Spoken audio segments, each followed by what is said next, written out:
Hindi mamahaling bulaklak ang dala ng isang bride papunta sa altar.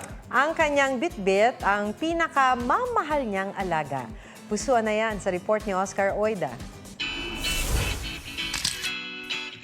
Ito si Sago. Asong cuteness ay di maitatago.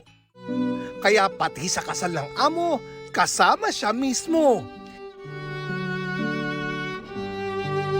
Imbis na bouquet of flowers, si Sago ang daladala while walking down the aisle. In her custom dress pa. Plano raw kasi talaga ng amo niyang si Jewel na hindi na gumamit ng bulaklak.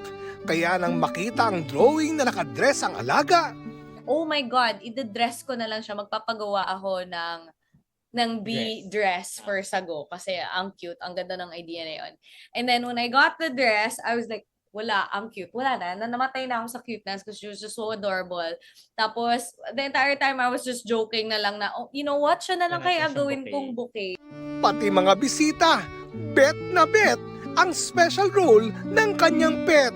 So having her there in my arms, ang daming nagulat, ang daming natuwa. Ang groom naman na si Leonard, masayang makita si Sago na hawak ng kanyang bride. I did find it really cute and it really fit the whole ensemble for her walking down the aisle. Parang pamilya nga raw si Sago na inihatid sa altar si Jewel.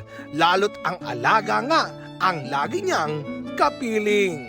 I bring her in my shows, kasama talaga siya. So I'm like, I don't mind sharing the spotlight with her.